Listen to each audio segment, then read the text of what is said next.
So it has been confirmed by the man himself, by the creator, the myth, the legend, that Sandman has been renewed for a second season on Netflix. Now, I think this is phenomenal news. Chris and I watched this adaptation without any knowledge.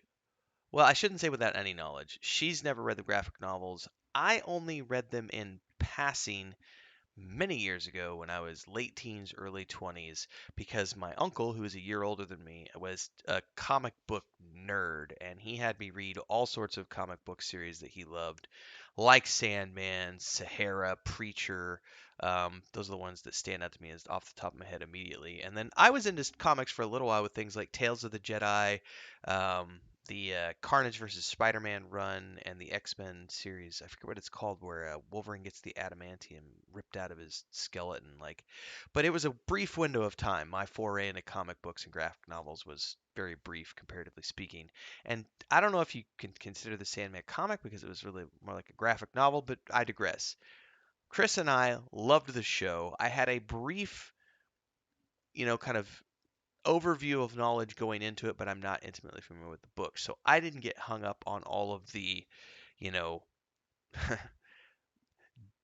going to use the W word, the wokeness that so many people claimed the adaptation had in it. But I was following Neil Gaiman on Twitter the whole time throughout the production.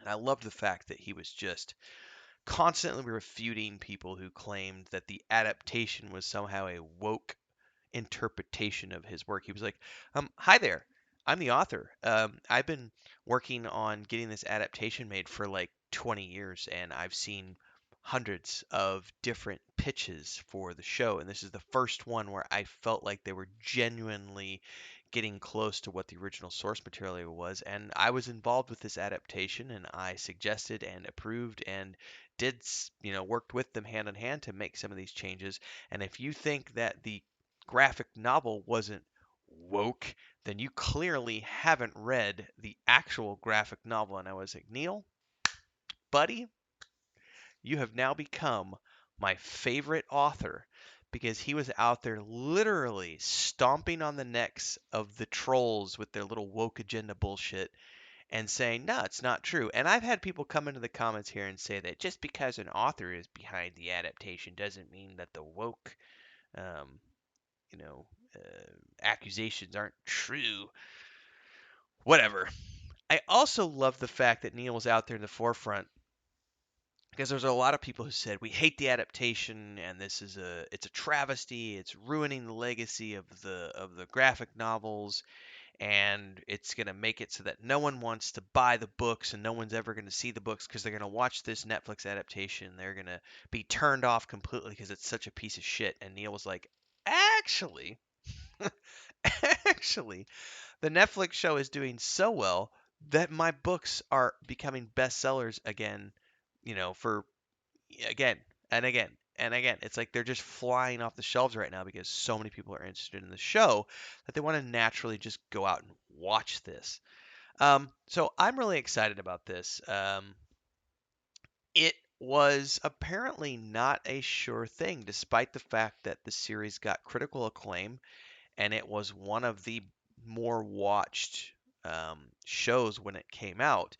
I guess it was so expensive to produce that they were a little nervous about it actually making it to a season two, despite all of those things, because, good television is hard to do, just as good films are hard to do.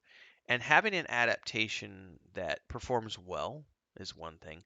But also when you have an adaptation like The Sandman, which was heavy on the VFX, like this was not a cheap show to make. I haven't dug into the actual budget numbers in a few weeks, but I understand it to be one of the more expensive shows that Netflix produced, mostly because of the VFX cost associated with it, not necessarily because of the cost associated with the talent pool, because there were some very talented actors involved, but none of these were like top tier, grade A, huge named faces that are going to be charging $1 million per episode. You know what I mean? It was a little more low key than that.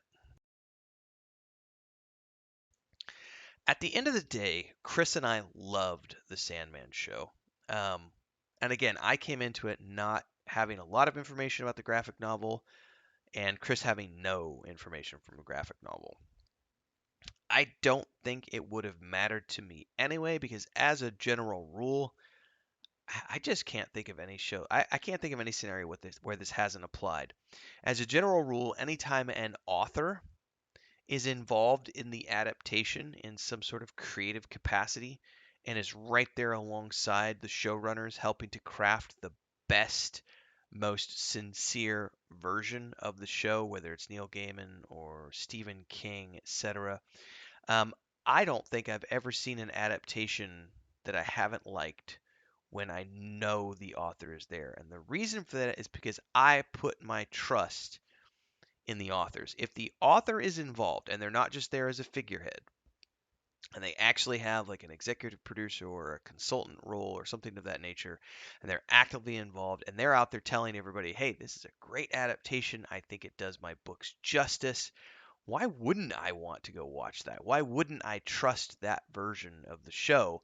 Because it's going to be something that I am going to enjoy, knowing that I trust the original creator of those works. And this was no exception for me. We loved the portrayal of Morpheus. Felt that it was very, very good. It was visually very well done.